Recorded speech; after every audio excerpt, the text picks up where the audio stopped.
Apa tadi Bu? Qala Rasulullah sallallahu alaihi wasallam akmalul mu'minina imanan ahsanul khuluqan. Seorang muslim mukmin yang baik sempurna imannya adalah yang paling baik akhlaknya. Bu, mohon maaf ya, di akhirat nanti ada orang yang ibadahnya bagus, istimewa lah begitu. Tapi mohon maaf ya, akhlaknya kurang baik.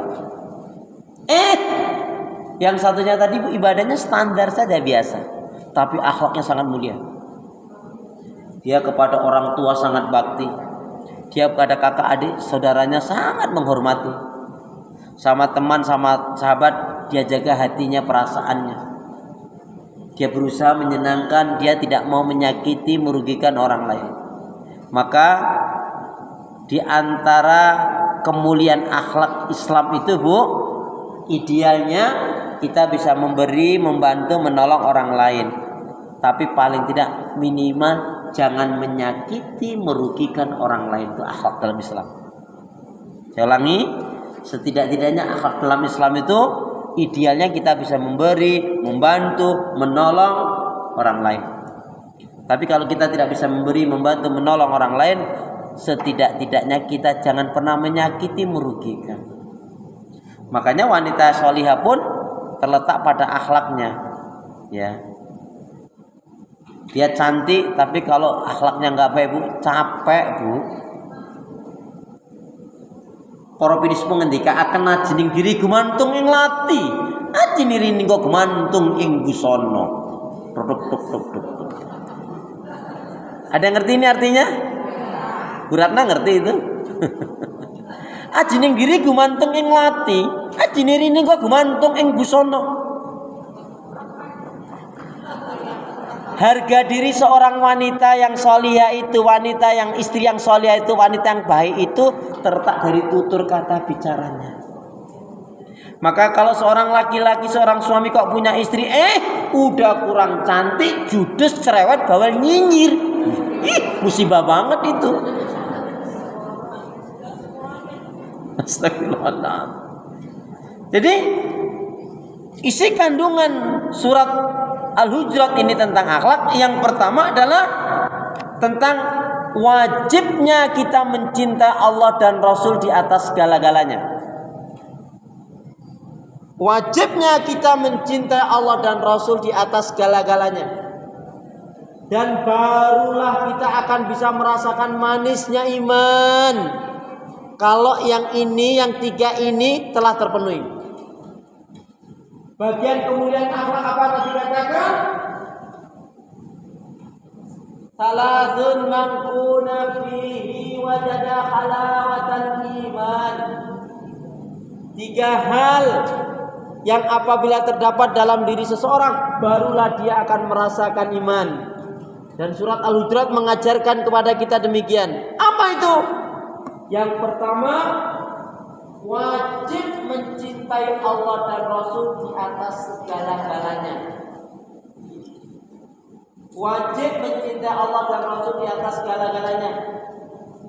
Cinta suami, cinta istri, cinta anak, cinta orang tua, mertua, tempat tinggal, boleh-boleh saja. Contohnya, ibu punya mobil, ibu senang, ibu cinta dengan mobil ibu, boleh. Tapi itu hanya sampai batas garasi saja, nggak boleh dimasukin ke dalam hati. Lagian nggak cukup kan? Betul?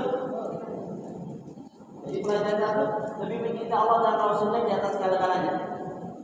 Bu, Masya Allah, sahabat Umar bin Khattab ini ada yang mengatakan indah sekali mengajarkan tentang akhlak, tentang iman tauhid. Apa? Dikumpulkanlah anak-anak dan istrinya. Kemudian dikatakan, wahai anakku, wahai istriku, ketahuilah separuh dari harta ini akan aku infakkan, aku sedekahkan di jalan Allah. Kalau ada di antara kalian nggak senang, nggak setuju, nggak ridho, nggak ikhlas, ukhraj min hadzal bait, keluar kalian dari rumah ini. Anaknya lalu bertanya, ya Abi, limadza tatakalam misla dzalik? Iya. Ayah, kenapa ayah mengatakan demikian? Iya. Sebab aku tidak ingin kecintaanku kepada Allah dan Rasul menjadi kalah dan pudar karena aku mencintai kalian. Dan ini adalah akhlak yang tertinggi, akhlak yang paling mulia ketika kita betul-betul bisa menjadikan Allah dan Rasulnya kita cintai di atas segala-galanya. Bu, gimana memahaminya? Kalau udah cinta kepada Allah, contohnya kalau waktu sholat lagi nyantai-nyantai, Allahu Akbar, Allahu Akbar. Kalau idealnya 5-10 menit lagi mau azan ini, dia sudah mengambil air wudhu sebelum azan berkumandang. Kalau dia lagi ada santai, Allahu Akbar, Allahu Akbar, dihentikan. Ya, segera. Karena kenyataannya ada yang ngakunya muslimah dengar azan kaget juga ada loh, Bu. Allahu Akbar, Allahu Akbar, ya Allah, azan. Ada yang gitu. Yang paling parah lagi, kalau seperti tadi terus ngambil air itu nggak apa-apa. Yang paling parah lagi nih, ibu-ibu nih, mama nih, udah bagus dia di dalam rumah, lagi nyantai Allahu Akbar, Allahu Akbar. Bukan terus ambil air wudhu untuk sholat, malah apa? Malah keluar rumah, nemuin tetangganya bilang apa? Ceng, sekarang adanya cepet ya Ceng ya. Kan kurang kerjaan banget nih. Alhamdulillah, ibu-ibu di sini gak ada sholat yang sholat duhurnya jam 1. Amin. Jam 2 banyak. Maksudnya dulu sebelum ngaji. Tapi yang jelas alhamdulillah sholat subuhnya gak ada yang kesiangan. Amin. Di bulan Ramadan. Iya.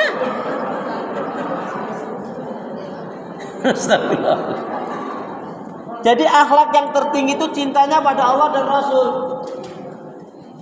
Makanya kalau ada suami, ada istri tidak membawa kepada ketaatan keimanan, ya sudah, Bu, punya suami nggak membawa kepada surga, nggak membawa pada keimanan. Kalau ada punya suami kok jengkelin, maka apa caranya? Ibu buatin kopi pakai campuran doa. Serem banget nih, racun. Ya Allah, astagfirullah. Ya Allah, serem. Astagfirullahaladzim. Campurin doa sambil diruqyah, malah racun. Astagfirullah. Campurannya doa, mudah-mudahan dia sadar.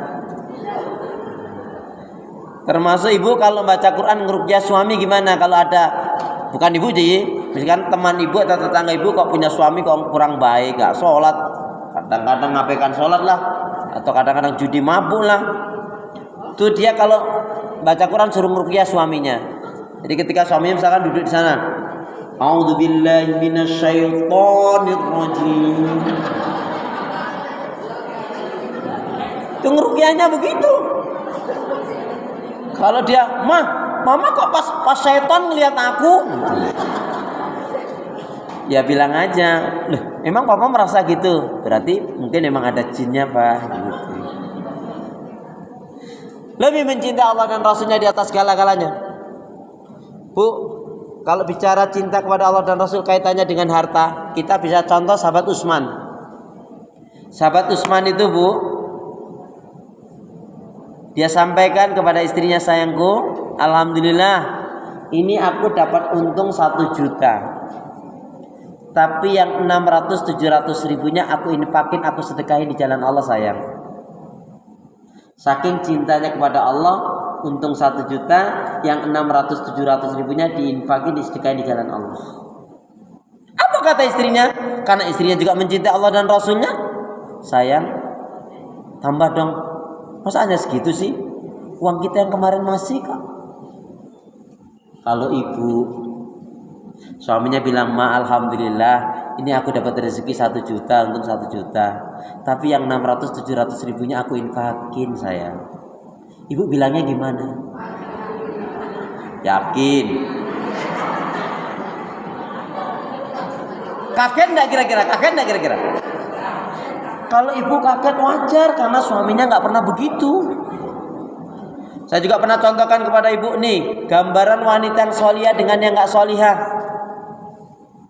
Alhamdulillah ini bisnis ini hari ini, alhamdulillah bulan ini aku dapat bonus 2.500.000. Tapi yang 1.500.000-nya aku mau infakin sedekahin di jalan Allah. Gimana? Enggak. Alhamdulillah aku dapat bonus 2.500.000. Tapi yang 1,5-nya aku mau kasih orang tuaku, gimana saya? Ya udah kasih aja. Terus kasih terus kasih. Ada nggak Bu yang kayak gitu? Yakin?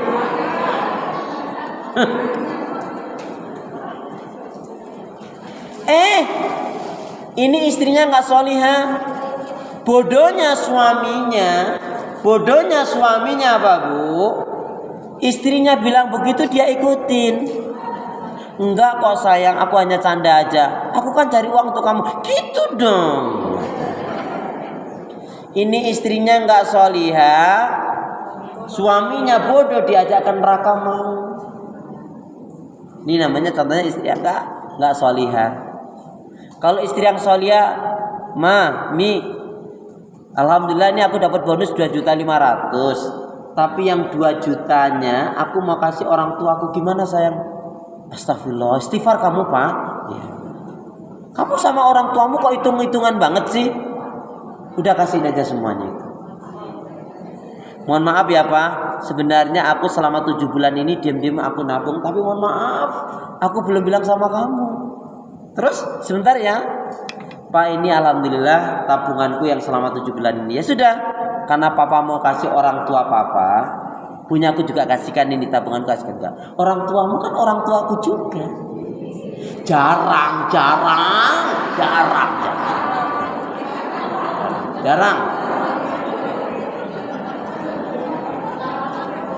Jarang atau enggak ada? Astagfirullahaladzim. Ya Allah.